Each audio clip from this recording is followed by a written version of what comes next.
Hai, mayoritas masyarakat Indonesia adalah orang yang religius. Bahkan negara kita itu berlandaskan nilai-nilai agama.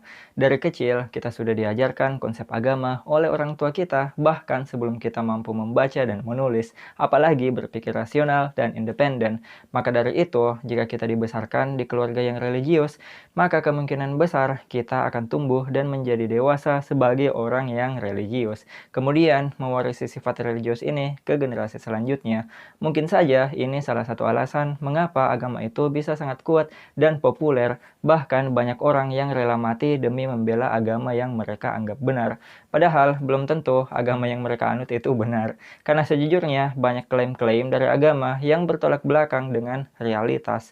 Jika ada klaim yang bertolak belakang dengan realitas, maka klaim itu sudah tentu salah dan membuat agama yang membuat klaim itu salah atau palsu. Namun, tetap saja agama bertambah kuat dan bertambah populer. Makanya di video kali ini kita akan membahas beberapa hal yang mungkin saja menjadi alasan mengapa agama itu sangat populer. Simak video ini sampai habis, oke?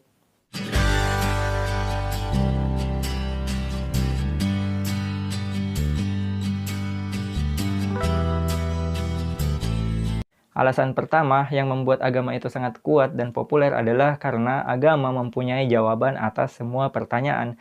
Jawaban ini tentu tidak semuanya benar, namun yang terpenting agama mempunyai jawaban. Dan bagi kebanyakan orang ini sudah lebih dari cukup, karena terdapat rasa nyaman ketika kita itu mempunyai jawaban terhadap pertanyaan seperti mengapa kita terlahir, kemana kita akan pergi setelah mati, dan apa tujuan hidup ini. Meskipun sebenarnya pertanyaan-pertanyaan tersebut tidak mempunyai jawaban pasti dan tidak perlu dijawab. Orang religius biasanya mengatakan, "Saya tidak tahu, berarti ini adalah kehendak Tuhan." Jawaban ini akan selalu lebih mudah dibanding mengatakan, "Saya tidak tahu, maka ayo belajar dan cari tahu jawaban yang sebenarnya." Kita harusnya tidak boleh merasa puas dengan jawaban simpel yang membuat diri kita nyaman. Secara pribadi, saya itu lebih memilih kejujuran daripada rasa nyaman. Saya juga lebih memilih realitas daripada fiksi, mitos, atau cerita luar biasa di luar nalar yang kemungkinan besarnya itu hanya dibuat-buat. Alasan kedua adalah agama itu membuat kita merasa bersalah dan berdosa jika kita tidak lagi mempercayainya atau menaatinya. Bahkan meragukannya saja akan dianggap perbuatan yang salah. Makanya agama itu seringkali kebal terhadap kritikan karena mengkritik agama dianggap sebagai perbuatan yang jahat atau tindak kriminal. Melanggar peraturan agama juga membuat kita merasa bersalah dan sangat berdosa, seperti jika kita tidak lagi melakukan ritual agama tersebut.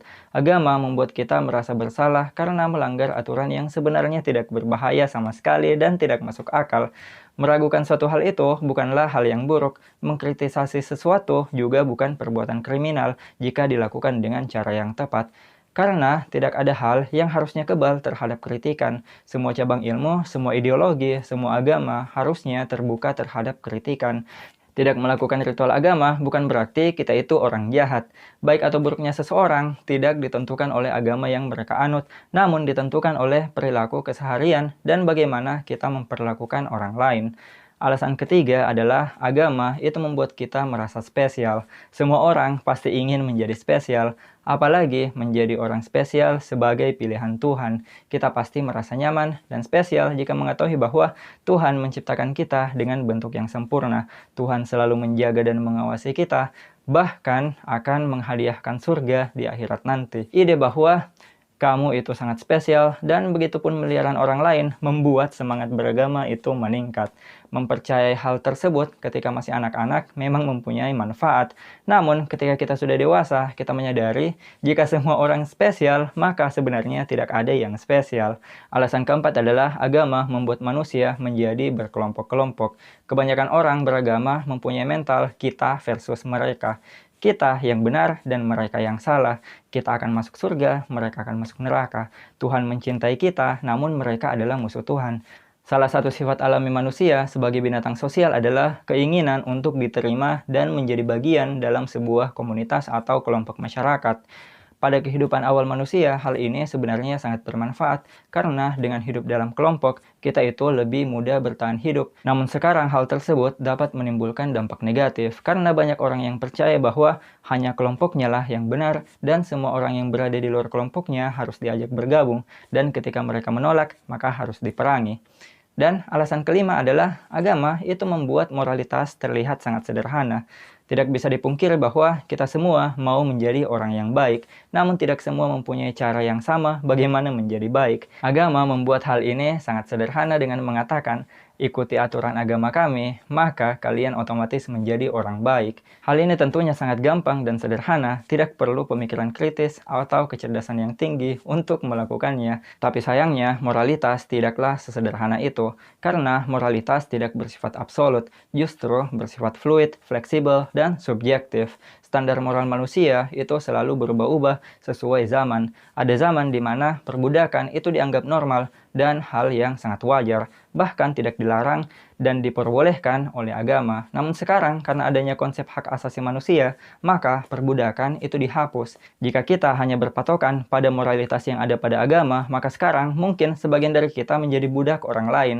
Apa yang dianggap baik pada zaman dulu belum tentu dianggap baik di masa sekarang atau di masa depan. Perlu digarisbawahi bahwa moral itu tidak lahir dari agama, namun lahir dari proses interaksi sosial antar manusia dan kemampuan manusia dalam memahami rasa sakit, kemudian menimbulkan sifat empati. Manusia itu tidak selalu benar, makanya banyak kekurangan yang harus senantiasa diperbaiki. Alasan yang keenam adalah doktrinasi pada masa anak-anak. Seperti yang saya katakan di awal, bahwa dari kecil kita itu sudah diajarkan tentang agama, bahkan sebelum kita membaca dan menulis. Inilah alasan mengapa kebanyakan orang tidak berpindah agama setelah mereka dewasa, karena kita telah diajarkan untuk percaya terhadap agama pada saat kita belum cukup umur untuk mempertanyakannya dan memikirkannya baik-baik. Jika cerita-cerita yang ada dalam agama itu dijelaskan atau diajarkan pada saat kita sudah remaja ataupun dewasa, maka kemungkinan besar kita akan menertawakannya dan tidak menganggapnya serius. Tapi, jika diajarkan ketika kita masih berumur 4 tahun, kita akan menganggapnya benar meski cerita tersebut sebenarnya sangat konyol. Ditambah, peran orang tua itu memperkuat kepercayaan tersebut. Belum lagi semua orang yang tinggal di sekeliling kita juga mempercayai hal yang sama. Jadi, kita tidak pernah menganggap cerita itu konyol, sampai mungkin setelah dewasa, beberapa dari kita mulai mempertanyakannya dan mulai mengecek kebenarannya. Banyak orang bahkan berhenti ketika mereka mulai mempertanyakannya karena merasa takut akan berubah pikiran dan menganggap itu adalah perbuatan yang buruk karena telah meragukan agama yang telah mereka yakini dari kecil. Berubah pikiran itu memang hal yang sangat-sangat sulit karena kita harus mempelajari sangat banyak hal baru dan mengecek satu persatu kepercayaan yang kita anggap salah. Apalagi membicarakan hal seperti ini ke orang religius, maka kita akan dianggap menyimpang. Alasan selanjutnya adalah agama itu membuat kita berpikir dapat mengendalikan hal yang sebenarnya tidak dapat dikendalikan. Banyak hal dalam kehidupan ini yang tidak bisa diprediksi. Hal buruk dapat terjadi kapanpun dan kepada siapapun. Namun, jika kita berpikir bahwa dengan berdoa kita akan mampu menghindari hal buruk tersebut, maka ini dapat membuat orang merasa aman dan nyaman. Kenyataannya, terkadang doa tidak berpengaruh kepada hidup kita. Contohnya, jika ada orang yang terkena penyakit dan karena penyakit tersebut tangannya harus diamputasi, maka meskipun kita berdoa siang dan malam selama berbulan-bulan, tangannya yang telah diamputasi tersebut tidak akan tumbuh secara ajaib. Padahal dalam agama, Tuhan itu Maha Kuasa, menumbuhkan tangan yang telah teramputasi pasti sangat mudah, apalagi jika kita berdoa sangat tulus kepadanya. Dan alasan terakhir adalah agama itu dijadikan bisnis dan sumber penghasilan bagi banyak orang. Bisnis biasanya mempunyai produk dan mempunyai biaya produksi, kemudian menjual produk tersebut sehingga dapat menghasilkan uang atau keuntungan. Namun dalam agama, orang akan rela menghabiskan banyak uangnya untuk disumbangkan kepada organisasi keagamaan, rumah ibadah, sekolah berbasis agama, dan lain sebagainya, dengan imbalan bahwa kelak mereka akan masuk ke dalam surga. Ironisnya, produk yang mereka beli itu tidak akan mereka lihat sampai mereka mati. Makanya banyak orang yang bisa kaya raya dalam bisnis ini. Mereka dapat menjadi sangat populer dan sangat kuat. Itulah tadi beberapa alasan mengapa agama sangat populer. Jika kalian mempunyai alasan lain, jangan lupa untuk tinggalkan di kolom komentar.